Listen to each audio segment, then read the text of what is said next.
하나님 감사합니다. 하나님의 은혜와 사랑 가운데 하나님이 이렇게 성역 공부를 할 수 있는 시간을 주신 것 너무나 감사합니다.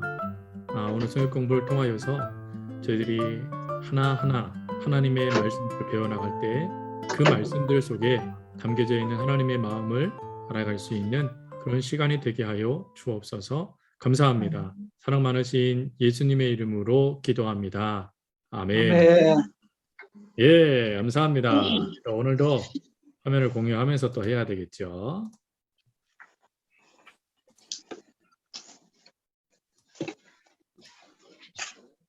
오늘 3권, 이제 오늘은 6강, 6강입니다. 6강. 오늘은 6강. 7강이 아니고요? 네? 7강 아니고요?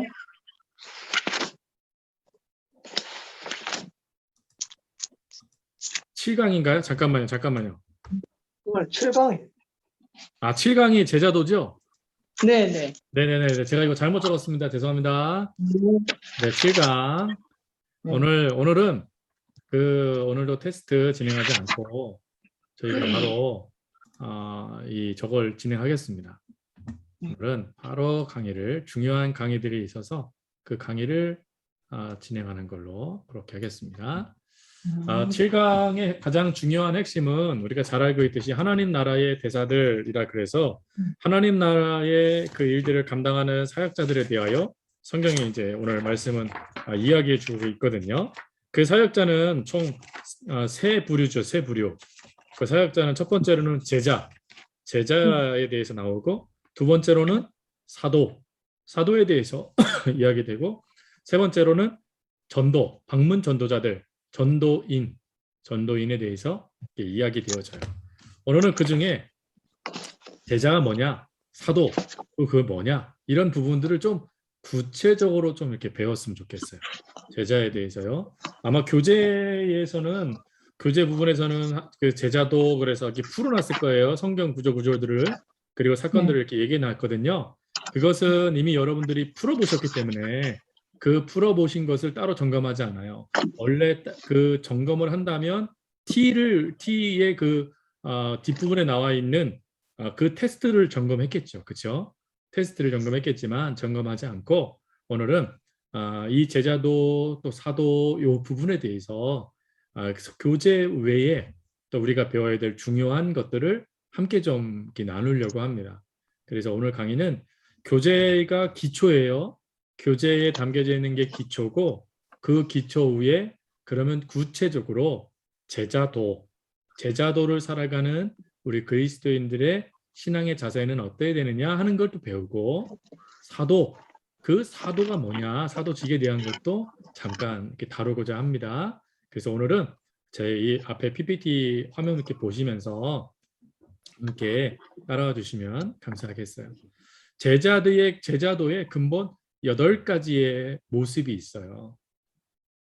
이미 제자도에 대해서는 교재에 나와 있으니까 따로 설명 안 드려도 되잖아요.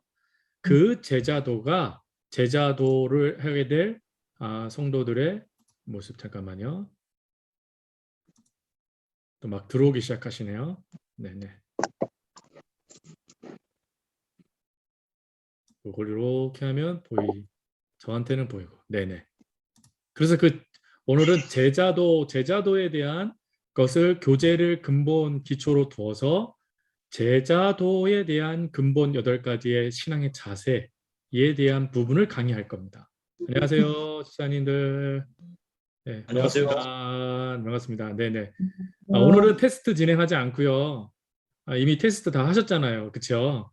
테스트까지 다 하셨기 때문에 진행하지 않고 오늘은 교재를 기초로 해서 3가지, 제 7강이죠. 제가 이거 잘못 적었습니다. 6강이라는 게 아니라 7강입니다. 7강. 3가지 제자도, 사도, 그리고 방문 전도인에 대한 이 3가지를 좀 같이 더 구체적으로 배우려고 합니다. 그래서 오늘은 이 구체적인 이 3가지를 가지고 함께 좀 배움을 갖고자 하거든요. 특별히 제자도부터 좀 시작을 하면 제자도에는 근본 8가지의 모습이 있어요. 이 제자도라는 것은 특별히 우리가 짚고 넘어갈 것이 있는데 예수님의 제자만 제자가 아니죠. 그렇죠? 예수님의 뒤를 따르는 우리도 제자이잖아요. 그러니까 그런 제자인 우리가 어떻게 살아가는 게 진정한 제자도의 모습인가 하는 거예요. 이거를 8가지로 좀 살펴보겠습니다. 첫 번째 대주제래요. 크게는 다르게 산다. 다르게 산다. 설명해 드릴 거예요, 제가. 먼저 8가지를 살펴볼 겁니다. 두 번째, 그리스도를 닮는다. 그리스도를 닮는다. 그리고 세 번째, 성숙해 간다. 성숙해 간다. 그리고 네 번째, 창조 세계를 돌본다. 창조 세계를 돌보고, 다섯 번째, 단순하게 산다. 단순하게 산다. 여섯 번째, 균형 있게 산다. 균형 있게. 일곱 번째, 의지하며 산다. 그리고 마지막 8번째가 죽음으로 산다. 야, 이거 맨 마지막 게 좀 되게 당황스럽지 않으세요? 죽음으로 산다. 이러니까 의지까지는 좀 뭔가 괜찮을 것 같은데 죽으라 그러니까 이거 사는 목적은 살기 위해서 사는 건데 복 받는 것도 살기 위해 복 받는 건데 죽으라니요. 이건데 이 설명을 해드릴 거예요. 뭐 대충 아시는 것도 있죠. 다르게 산다. 그렇죠? 우리 그리스도인들은 다르게 살 수밖에 없죠. 설명해 드릴 거예요. 두 번째 우리가 좀 기억해야 될 게 그리스도를 닮는다. 이 부분이 좀 중요해요. 왜 그러냐면 솔직하게 인정해서 우리는 그리스도를 닮을 수 없어요. 이게 큰 문제예요. 그러면 예수님 닮기 원하네 막 찬송도 부르면서 닮는 게 뭐냐? 이 관점이 달라요. 이 관점을 사도 바울이 뭐라고 표현했냐면 예수가 내 안에 내가 주 안에. 예수님이 사시는 삶이 그리스도를 닮는 삶이라는 거예요. 내가 주님을 닮겠다라고 여러분들 혹시 생각하신다면 그거 빨리 내려놓으세요. 불가능합니다. 예수님이 내 안에 사셔야 돼요. 예수님이 내 안에 살기 위해서 필요한 게 뭐였죠? 그래서 그 유명한 내려놓음이 나온 거예요. 내려놓음. 나를 포기해야 된다. 자, 나를 포기하는 게 쉬워요? 어려워요? 어렵습니다. 네, 어려워요, 여러분. 앞에 있는 목사도 어려운데요. 저도 어려워요, 저도. 저라고 제 거를 다 포기하고 싶겠습니까? 그런데 경험을 해보니까 그냥 제 거보다 하나님 것이 더 낫더라고요. 그러니까 제 거 막 이루겠다고 막 아둥바둥 됐는데 나중에 보니까 하나님께 더 좋더라고요. 그래서 일단은 막 하나님 앞에 때는 쓰긴 해요. 나 이거 하고 싶다고 하나님 도와달라고 막 그러다가 시간 지나면서 하나님 뜻대로 해주세요. 그렇게 합니다. 그거라도 하고 싶더라고요. 그거라도. 때라도 좀 써보고 싶어요. 때라도. 안 그러고는 안 그렇게 하고는 너무 힘들 것 같은 거예요. 물론 하나님의 답이 정해져 있지만 그래도 하나님 앞에 어린아이처럼 때는 부리고 싶었다라는 것이죠. 그러나 제 뜻보다 하나님 뜻이 더 강하시더라. 그리고 그것이 더 옳더라라는 것이죠. 그래서 이 닮는다라는 이 얘기는 예수님을 보여주는 삶을 살아가기 위해서 예수님의 그 은혜가 필요한 것을 말하는 거예요. 여기서 여러분 그 다른 거 다 이해가 되실 텐데 창조 세계를 돌본다. 이거 어떠세요? 창조 세계를 돌본다. 이거 생각하시면 창조 세계를 돌봐야 되니까 우리가 또 벌써 또 저거 운동 펴야 되겠구나. 그린피스 뭐 이런 것처럼 그렇겠지만 그런 것도 귀한 모습인 것 같아요. 저는 그렇게 통해서 창조 이 세계를 돌보는 모습이 너무 귀한 모습인 것 같고 저는 성경에 나와 있는 말씀이 있잖아요. 정복하고 다스리라는 것, 다스리다라는 게 중요한 거죠. 멸망시키라는 말씀이 없잖아요. 성경에. 근데 이 다스릴 수 있는 거, 그러하기 위해서 우리가 좀 더 노력하는 거. 이 창조 세계를 돌보기 위해서 뭘 할 수 있을까 고민했거든요. 저도. 그래서 저 내년에 하고 싶은 것이 있어요. 당의원들한테 그 얘기했거든요. 내년에 우리 바닷가 법안포구 다 나가서 우리 쓰레기 줍자. 쓰레기. 그 쓰레기도 줍고 재활용도 우리가 좀 하고 그리고 서울랑 호곤 지역도 돌아다니면서 또 우리 그것 좀 하자. 우리 교회가 이 지역에 있는데 그런 거 해야 되잖아요. 장로님들이 좋대요. 하시재요. 그런 거죠. 그런 거. 창조 세계를 돌보는 거. 남용하지 않는 거. 남용하지 않고 돌보는 거죠. 그렇죠? 그런 거 하는 게 정말 중요한 것 같아요. 말만 하는 게 아니라 할 수 있는 거예요. 이것이 이 제자도의 8가지의 모습이에요. 자, 그러면 설명해 볼게요.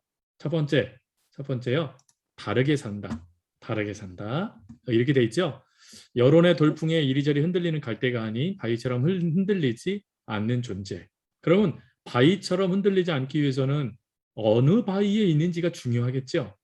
그게 예수님이잖아요. 예수님.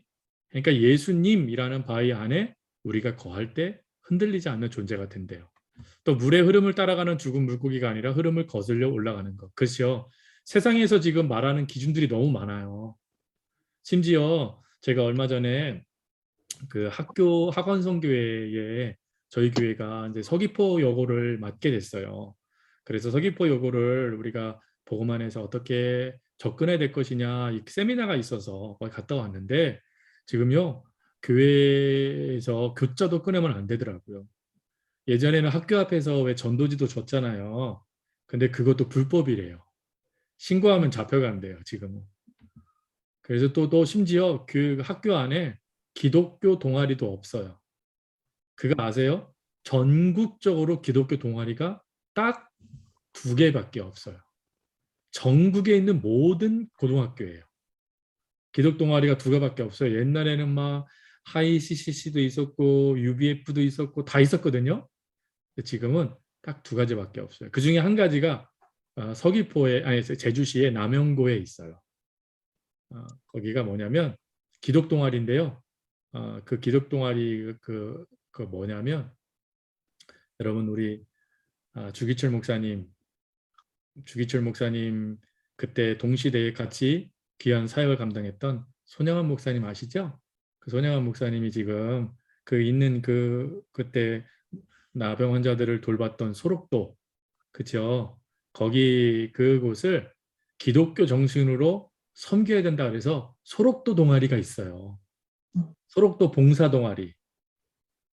전국적으로 유일한 2동아리 중에 하나입니다. 기독 동아리 중에요. 이 동아리는 예수님 얘기합니다.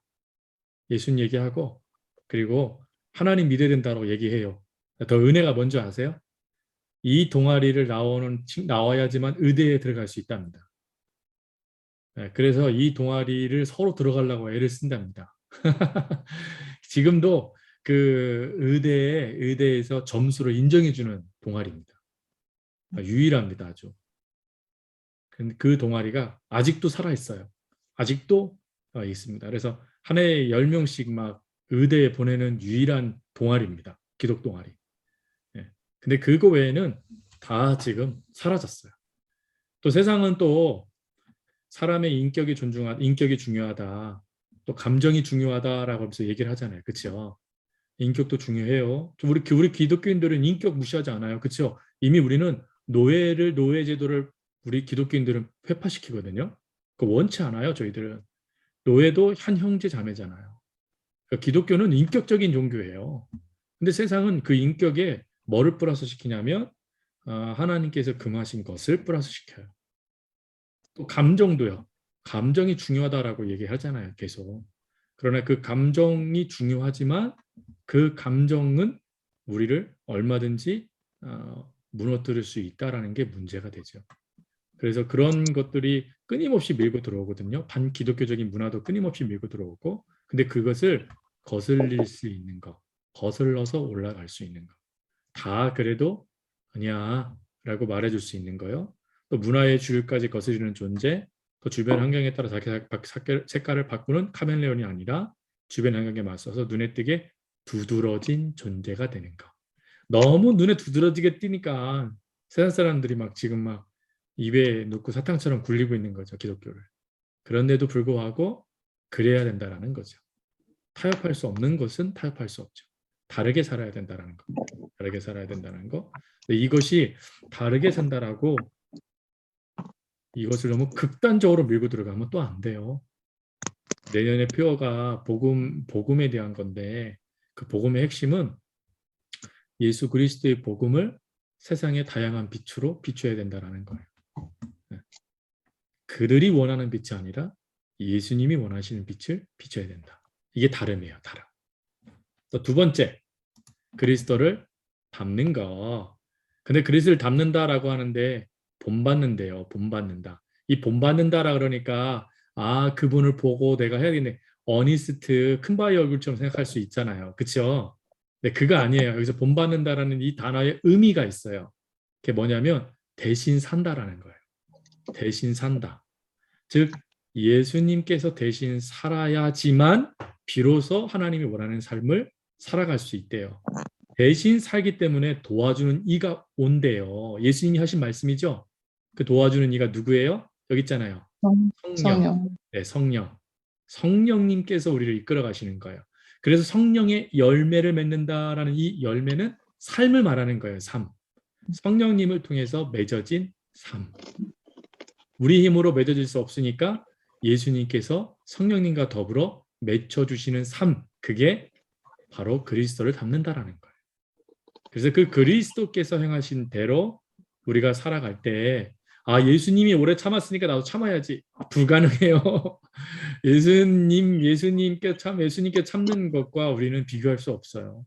근데 예수님께서 우리 안에 사시고 우리를 예수님께서 이렇게 다스리시면서 이끌어 가시면 어떻게 될까요?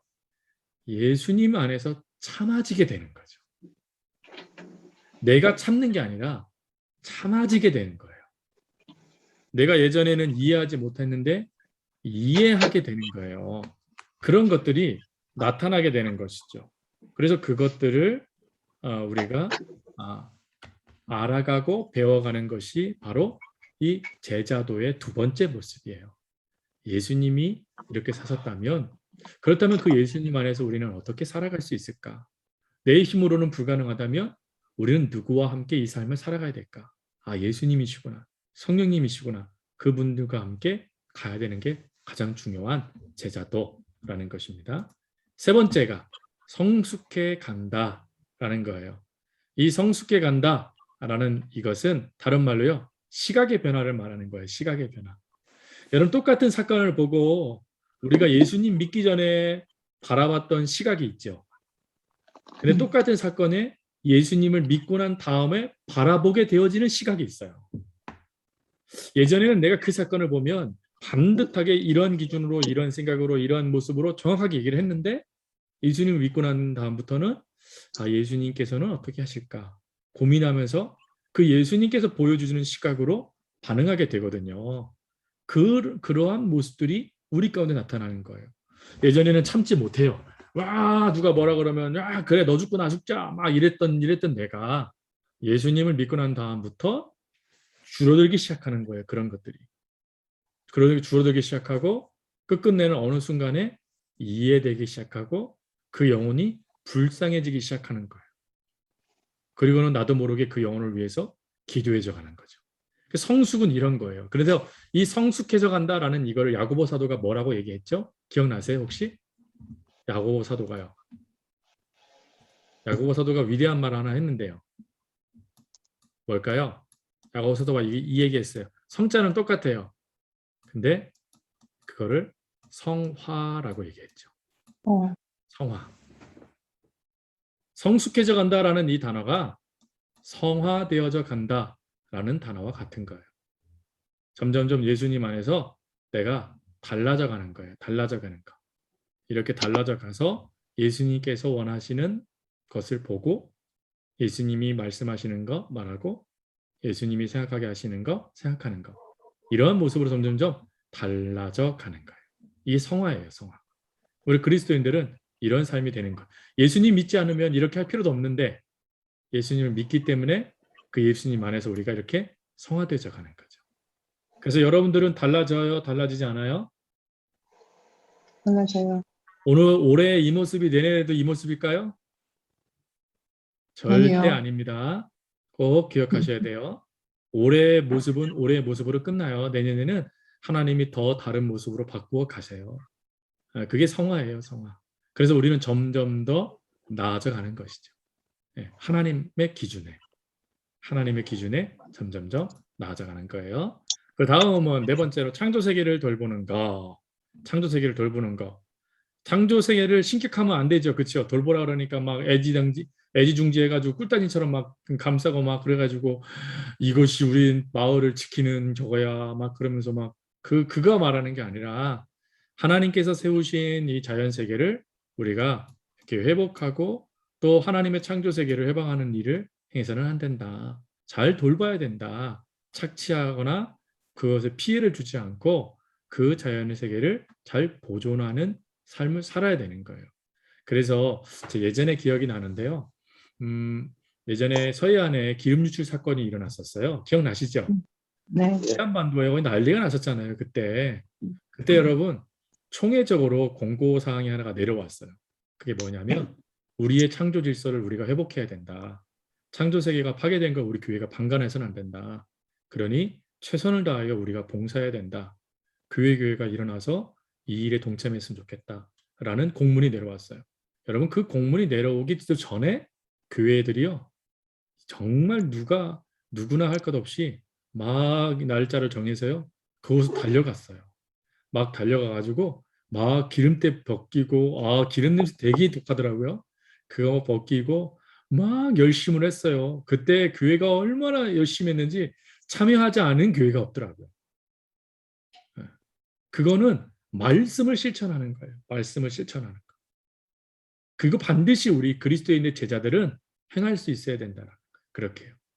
그래서 우리 교회가 내년에는 이것도 해보겠다는 거예요. 또. 이거. 그래서 제자의 삶을 살겠다는 거예요. 내년에. 자, 다음. 단순하게 사는 거. 또 단순하게 살자라니까 또 이것도 요즘에 또 스몰 라이프가 또 유행이니까 또 그렇게 살아야 되는 거구나. 그거 말씀드리는 게 아니에요. 이 단순하게 살다라는 이것은요. 가장 중요한 게 뭐냐면 여기 보면 가난하고 불이라는 게 있잖아요. 이 얘기가 나오면 번뜩 떠오르는 게 무엇이죠? 단순하게 산다라는 것은 하나님의 주신 은혜에 내가 만족하고 내 주변에 있는 사람들을 도와야 한다라는 것을 말하는 거예요. 이것을 다른 말로 뭐라 그러죠? 이웃사랑이에요. 이웃사랑. 이야, 써줘라. 이웃사랑. 아이고 여기 랑이 좀 그런데요. 랑. 이웃사랑을 하는 거예요. 단순하게 산다라는 것은 내가 단순하게 산다는 걸 말이 아니라 하나님 주신 은혜에 내가 만족하고 그 만족한 그 은혜를 가지고 이웃에게 그 사랑을 흘려보내는 걸 말하는 거예요. 이게 단순하게 사는 거. 단순하게 사는 거. 근데 여러분 흘려보내면 여러분들이 궁핍해질까 봐 걱정되시죠? 네. 하나님이 채우세요. 하나님이 반드시 채우세요. 그러니까 걱정하지 마시고 도와주는 삶을 살아가자라는 거예요. 도와주는 삶을 살아가자. 다음 균형 있게 살아가자. 여러분 균형 있게 살아가자라는 이것을 통해서 그럼 기준을 잡아야 되는 거구나 라고 생각하시겠죠. 근데 여기서 중요한 게 뭐냐면 성장이라는 단어예요. 성장. 자라나야 된다라는 거예요. 우리 제자는 자라나야 돼요. 뭐에 기초해서요? 말씀이요, 말씀. 하나님의 말씀에 기초해서 우리는 자라나야 된다는 거예요. 말씀에 기초해서. 그 말씀에 기초해서 자라나야 되고 그리고 그 말씀 안에서 서로 뭐 해야 돼요? 교제해야 돼요. 교제. 서로 교제하는 거예요. 하나님 안에서 교제하는 걸 말하는 거예요. 그래서 이 교제하기 위해서 우리가 제자로서 내 주변에 있는 이웃들을 돌보는 모습이 필요한 거고 그리고 또 균형 있게 하기 위해서 출발은 뭐예요? 항상 예배요. 예배. 하나님과 만남에서부터 이것이 시작돼야 된다는 거예요. 하나님의 만남에서요. 그리고 또 뭐 해야 되죠? 증거할 수 있어야 된다는 거예요. 증거. 그럼 이렇게 증거하기 위해서 요즘에는 뭐가 또 이야기하냐면 삶이 중요하다라는 이야기들을 많이 해요. 그래서 삶으로 전도해야 된다라는 그 이야기도 많이 하죠. 많이 들어보셨죠? 그러니까 거기서 여기 중요한 거 있잖아요. 거룩해야 된다. 하나님 안에서 시민권 있는 자답게 구별된 삶을 살아야 된다. 그걸 말하는 거예요. 그거. 그리고 철저하게 모든 이들을 섬김으로 함께 해야 된다. 네, 이걸 말하는 거예요. 이게 균형 있는 삶이에요. 균형 있는 삶. 성장해야 되고 교제해야 되고 예배드려야 되고 또 하나님을 증거하기 위해서 늘 본을 보여야 되고 거룩한 삶을 구별된 삶답게 살아야 되고 그리고 또 모든 이들이 섬기는 그런 이들이 되어야 된다 하는 것입니다. 이게 균형 있는 삶이에요. 와 여기 균형 있는 삶부터 시작해도 벌써 어렵죠. 예, 여기서 여기까지만 들어가도 벌써 와 아직 안 보여. 힘들겠다라는 생각이 들잖아요. 근데 출발은 항상 내가 성장하면 돼요. 갓난아이가 되어져 있으면 늘 엄마만 필요로 하거든요. 근데 내가 자라나면요. 누군가가 보여요. 예, 보이면 행하라는 거예요. 하나님 말씀을 의지해서 행해라. 것입니다. 다음은 의지해라. 의지해라. 근데 여기서 의지한다라는 것은요. 하나님을 이렇게 의존하는 거, 하나님을 의존하는 거, 그것을 말하는 것이 첫 번째예요. 하나님을 의존. 그리고는 두 번째 여기죠. 서로 의존해야 된다. 성도는요. 우리가 왜 이야기할 때 성도는 혼자 있는 사람이 아니에요. 성도는 같이 내 주변에 성도들이 함께 있어서 함께 걸어가는 사람들이거든요. 그것을 잊지 말라라는 거예요. 우리는 서로 도와주면서 함께 걷는 사람들이라는 거예요. 그래서 의지하며 산다라는 것은 우리가 함께 하나님의 나라를 이루어가는 백성이기 때문에 그 백성으로서 서로 도와주며 그것을 이루어가야 돼요. 성도의 손을 뿌리치지 말라라는 거예요. 그걸 뿌리친다는 것은 결론은 뭐래 여기요? 미성숙이고 교만이다. 미성숙이고 교만이다. 그러니까 하나님께 세워주신 성도들과 함께 이 일들을 이루어가야 된다는 거예요. 함께요. 그래서 함께 이루기 때문에 우리는 뭐라고 표현하냐면 우리라는 단어를 쓰는 거죠. 함께 하겠다는 거예요. 함께. 나, 너 이게 아니라 우리가 함께 하는 거다라는 거죠. 우리가 함께 하는 거다. 그것이 의지하며 산다라는 거예요. 다음은 죽음으로 산다. 어려운 주제예요. 죽음으로 산다. 우리가 어떻게 죽으면서 살겠어요? 이 얘기는 뭐냐면 여기 사도 바울이 했던 요거가 핵심이에요. 나는 날마다 죽노라. 이게 뭐죠? 이 제자도의 핵심은 내가 누구 안에서 죽느냐 하는 거예요. 제자도의 핵심은. 그 핵심은 우리는 예수님 안에서 죽어야 된다는 거예요. 예수님 안에서 내 것이 내려놔지면 예수님께서 예수님의 은혜를 우리에게 뭐 해주시죠? 채워주세요. 이렇게 물을 부어주시듯이 채워주세요. 그러니 이 모든 제자도의 핵심은 이렇게 예수님께서 우리를 채우실 것을 믿고 철저하게 내 생각, 내 것들을 내려놓고 주님이 원하시는 삶을 살아갈 수 있어야 된다라는 것을 말하는 거예요. 그래서 이렇게 하다 보니까 뭐까지 돼요? 여기 보세요. 원수. 여러분 원수 용서하기 쉬워요? 어려워요? 어렵죠. 원수 용서하는 게 어떻게 쉬워요. 죽을 만큼 용서 못해요. 마지막 내뱉는 순간까지 막 용서 못하는 분들도 많으세요. 그런데 예수님 안에서 내가 이렇게 죽고 우리가 예수님 안에 이렇게 있다 보면 어느 순간 나도 모르게 그 영혼을 용서하면서 이해하고 붙잡아주는 그런 은혜들이 나타난다는 거예요. 그래서 이러한 것들이 나타날 수 있는 이유는 우리가 날마다 주님 안에서 나를 포기했기 때문이라는 거예요. 포기하니까 이러한 역사들이 이루어지는 거죠. 여러분 이런 포기 가운데 선교사님들이 선교사로 나가는 거예요. 이러한 가운데. 그리고 막 교회 리더들이 정말 최선을 다해서 이렇게 섬기는 거예요. 지난번 설교 때도 그랬잖아요. 영광은 하나님이 받으시고 욕은 리더들이 받는 거예요. 근데 그게 감당이 돼서 끝까지 그 일을 할 수 있는 이유가 뭐예요? 예수님 때문이죠. 예수님께서 그렇게 우리들에게 은혜를 주시고 또 채워주시니까 그런 삶을 살아갈 수 있게 되어지는 거예요. 그래서 이 죽음으로 산다라는 게 그거예요, 여러분. 죽음으로 산다. 그리고 마지막 하나 어디 갔었죠? 자, 이렇게 다 했네요, 제가 8개, 그렇죠?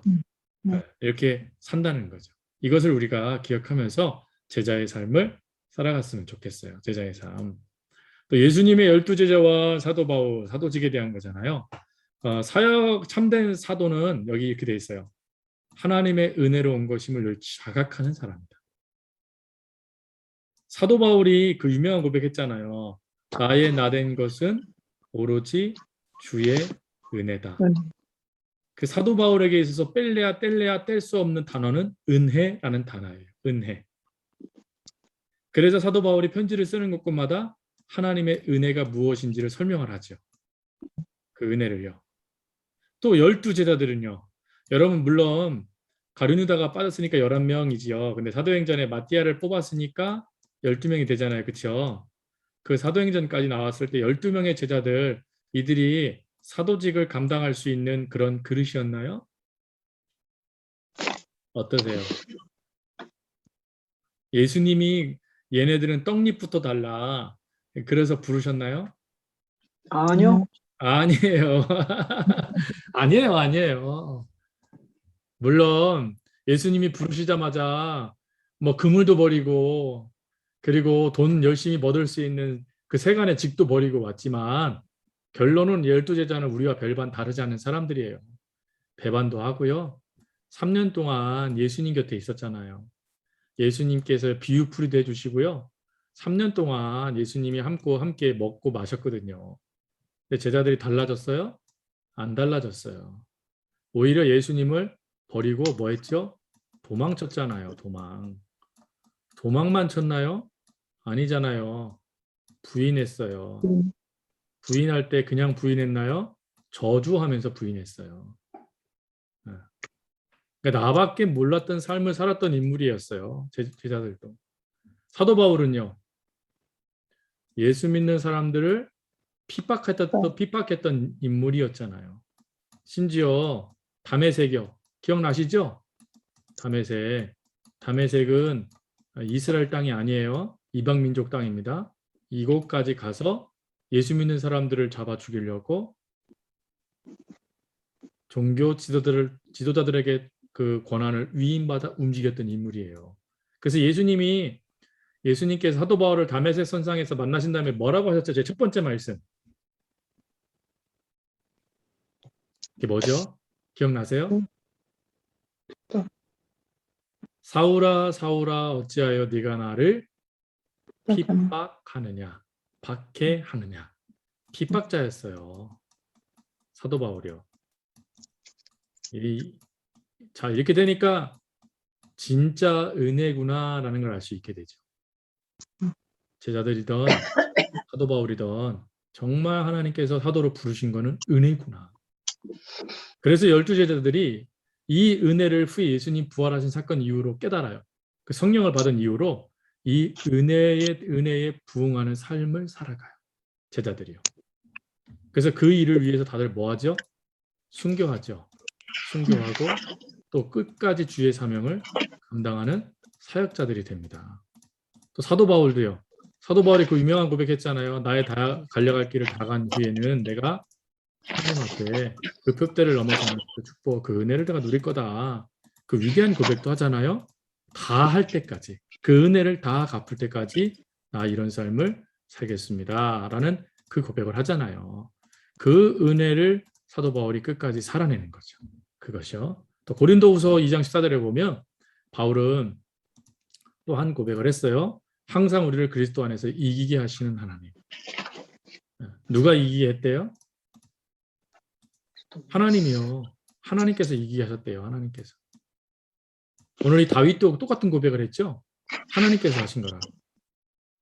그 12사도의 사도직은 하나님의 은혜로 된 거고 하나님이 이루시는 거라는 거예요. 그래서 그 역사에 대해서 감사하며 그 일들을 이루어간 거예요. 그 일들을 이루어가는 그것을 사도들이 뭐라고 표현했냐면 하나님이 참가시켜 주셨다. 하나님의 귀한 일들을 나에게 맡겨주셔서 그 일을 감당하게 도와주셨다.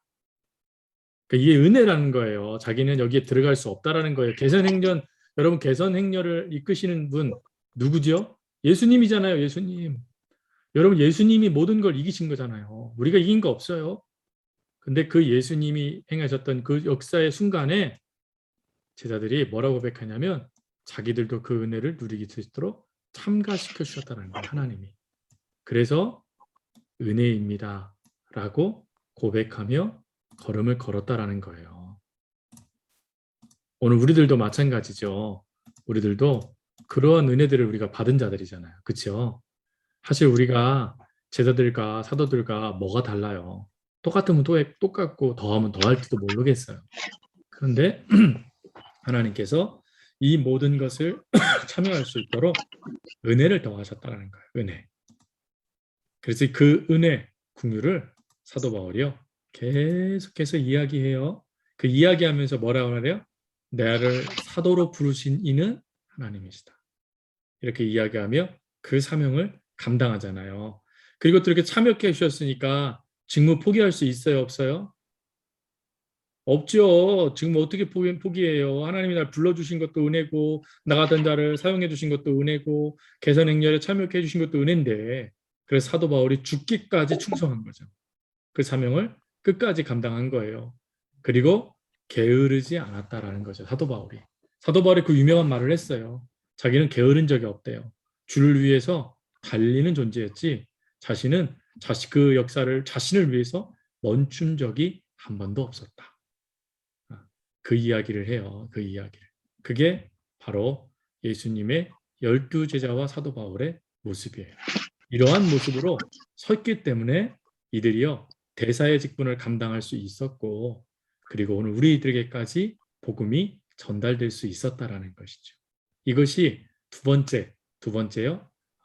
오늘 하나님 나라의 대사의 두 번째 사도직에 대한 거예요. 그리고 마지막은 하나님을 증거하는 사람들.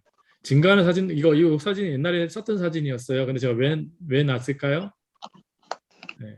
수많은 증거의 역사들 가운데 이도 포함되어 있기 때문이죠. 예수님에 대해서도 그것을 증거했기 때문에 저희가 이미지 파일을 그대로 뒀어요. 하나님을 증거한다라는 거 보세요. 이런 거예요. 전도자, 전도인, 복음을 전하는 자. 이게 증거예요. 증거.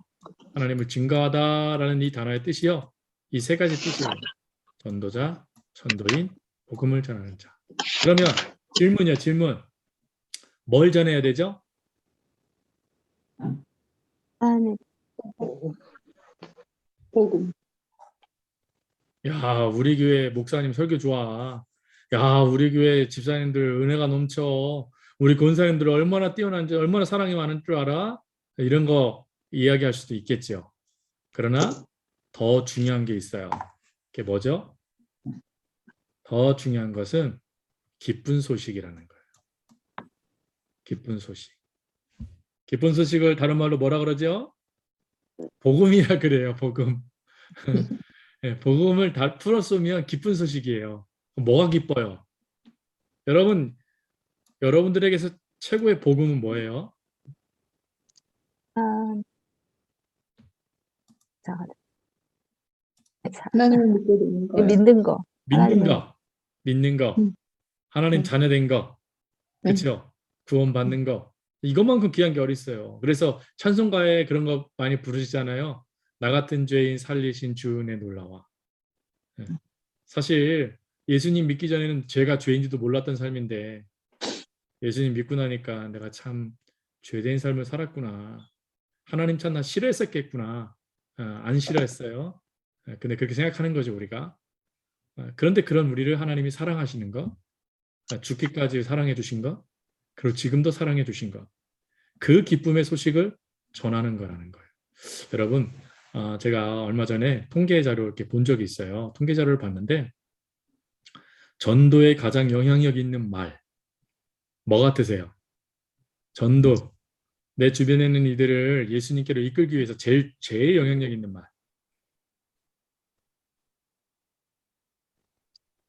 칭찬? 칭찬? 네, 첫 번째 네. 칭찬. 또요. 섬기는 거죠. 섬김. 섬- 섬김. 네. 네. 네, 괜찮습니다. 괜찮습니다. 뭐 오늘 저희들 막 저기 하는 시간 아니거든요. 생각 이야기 하시는 거거든요. 제일 영향력 있는 말은 예수님 이야기였어요. 가족에게, 친구에게, 부모에게 예수님을 만난 나를 내가 만난 예수님을 이야기해 주니까 그게 역사가 됐대요. 교회 이야기, 목사님 이야기, 또 장로님들, 권사님들 이야기, 성도들 이야기보다 예수님 이야기가 더 큰 역사가 이루어졌대요. 왜 그럴까요? 이유는 간단해요. 누구보다 나를 가족들이 잘 알잖아요. 근데 그 잘 아는 가족들이 내가 예수님 믿음으로 달라지고 있는 것을 보고 있었다는 거예요.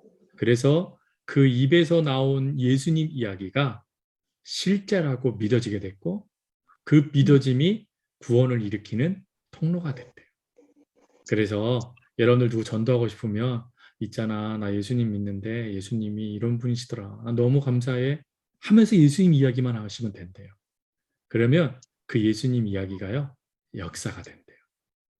목사님 이야기, 교회 이야기하면 영향력이 별로 없더라고요. 왜 그렇죠? 요즘에 욕먹는 사람 중에 1등이 목사예요. 반감사예요, 반감. 교회 이야기하면요, 반감사요. 야, 그쪽 교회는 썩었대더라. 막 이러면서 막 얘기해요. 근데 예수님 이야기하면 달라요. 왜? 예수님은 어떤 분인지 사람들이 거의 다 알거든요.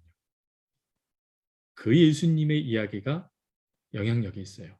심지어 사도 바울이요, 복음을 전할 때 예수님의 말씀만 전해요. 그게 역사가 돼요. 베드로가 설교회 때 5,000명, 3,000명씩 구원받는 거 자신이 어떤 사람인지 이야기하지 않아요. 예수님에 대해서 얘기해줘요. 그 예수님이 나 같은 자를 사랑해 주셨다 이야기할 때 그게 역사가 되는 거죠. 그러니까 그 예수님의 이야기를 우리가 하는 것, 그게 바로 복음을 증거하는 사람들이라는 거예요. 그래서 이 복음 증거자들을 구약 성경은 뭐라고 표현했대요? 심부름꾼이요. 심부름꾼. 우리는 심부름 맡은 사람들이라는 거예요. 심부름은 그 사명 감당해야 돼요? 감당 안 해도 돼요? 꼭 해야 돼요? 꼭 해야 돼. 꼭 해야 되죠. 여기서 심부름꾼은 노예들에 해당되는 말이거든요. 반드시 해야 되는 거예요. 반드시 해야 돼요. 근데 내가 예수님을 만난 게 안 기뻐요. 내가 예수님 만났는데 정말 너무 싫어요. 그럼 예수님 얘기 할까요? 안 할까요?